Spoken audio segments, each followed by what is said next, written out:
महाराष्ट्राचे उपमुख्यमंत्री श्री एकनाथजी शिंदे यांच्या आदेशाने परिवहन मंत्री श्री प्रतापजी सरनाईक यांच्या संकल्पनेतून महाराष्ट्र शासन परिवहन विभाग, राज्य मराठी विकास संस्था व कोकण मराठी साहित्य परिषद, मुंबई मराठी साहित्य संघ आयोजित महाराष्ट्र माझा, मराठी माझी, संवाद भाषा या अभियानांतर्गत अमराठी भाषिकांसाठी हिंदहृदय सम्राट बाळासाहेब ठाकरे मराठी संवाद भाषा पाठ्यक्रम शिकविण्याचा महाराष्ट्रातील पहिला वर्ग ठाण्यातील अभिनय कट्ट्यावर घेण्यात आला होता।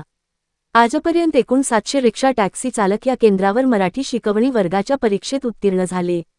आज शुक्रवार 21 ऑगस्ट 2026 रोजी सकाळी 11:30 वाजता उत्तीर्ण रिक्षा चालकांना प्रमाणपत्र देण्याचा कार्यक्रम अभिनय कट्टा, भास्कर कॉलनी, नौपाडा, ठाणे येथे आयोजित करण्यात आला। या कार्यक्रमाचे निमंत्रक शिवसेना नौपाडा विभाग प्रमुख व ठाणे जिल्हा केंद्र समन्वयक किरण विष्णू नाकती यांच्या पुढाकाराने सदर कार्यक्रमाचे भव्य आयोजन करण्यात आले होते।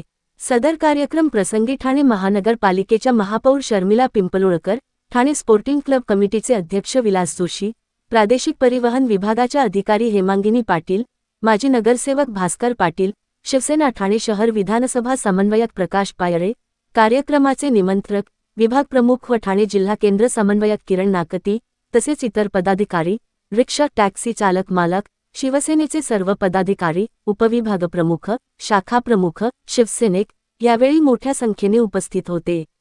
यावेळी कार्यक्रमाचे निमंत्रक शिवसेना नौपाडा विभाग प्रमुख व ठाणे जिल्हा केंद्र समन्वयक किरण नाकती, प्रादेशिक परिवहन विभागाच्या अधिकारी हेमांगिनी पाटील यांनी प्रसार माध्यमाशी बोलताना अधिक माहिती दिली। ही मोहीम सुरू झाली आणि महाराष्ट्राचे सन्माननीय उपमुख्यमंत्री एकनाथजी शिंदे साहेबांनी तो आदेश दिला आणि रिक्षा चालकांच्या कलेनं घेऊन कुठेतरी मला असं वाटतं हा सिलेबस सेट केला गेला।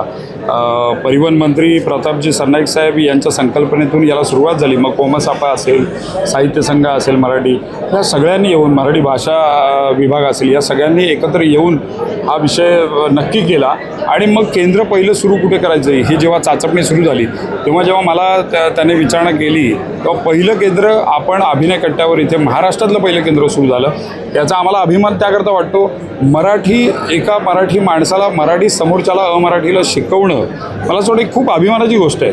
म्हणजे माझी भाषा जेव्हा मी माझ्या सहकार्याला, मग तो परप्रांतीय असो किंवा कोणी असो, त्याला जेव्हा शिकवतो आणि त्याला ती भाषा यायला लागते तेव्हा मला जो आनंद होतो तो मला असं वाटतं मी माझ्या आईला आई हाक मारतो ना तेव्हा जो आनंद होतो ना तो होतो मला असं वाटतं। आणि तो सुद्धा समोरचा माझ्या आईला आई हाक मारतो असा कुठेतरी भाव एक व्यक्त होतो। त्यामुळे आम्ही नेहमी म्हणतो की आमच्यासाठी मराठी आमची आई आहे पण आमच्यासाठी हिंदूसुद्धा आमची मावशी आहे, म्हणजे आम्हीसुद्धा आदर करतोच। त्याच्यामुळे खूप बरं वाटतं इथे सगळ्यांनी अगदी नम्रपणाने मराठी शिकलेली आहे। म्हणजे बाहेर काय चाललं आहे मला माहीत नाही आहे किंवा काही नतद्रष्ट लोक असतातसुद्धा प्रत्येक ठिकाणी।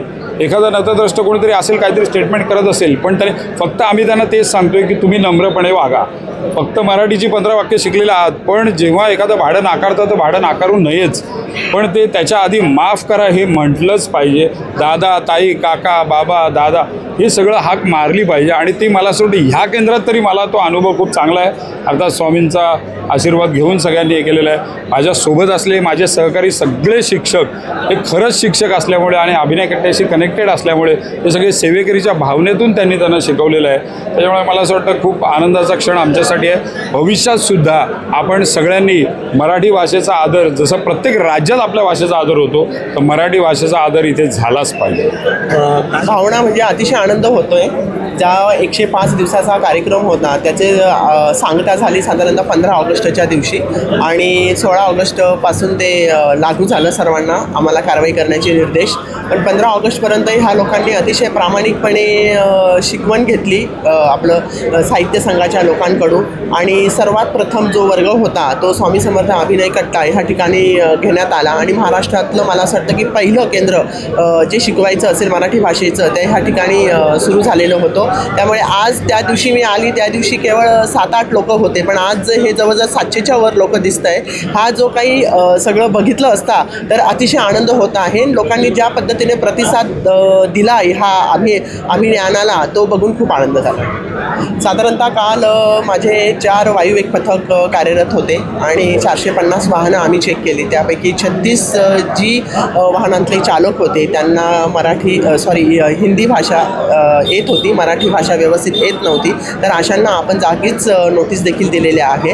आणि ही नोटीस जी काही नवीन नोटिफिकेशन निघालेले आहे तर ही नोटीस 1 महिन्याची असणार आहे आणि 1 महिन्याच्या आतमध्ये ह्या चालकांनी पुन्हा मराठी शिकणे आवश्यक आहे.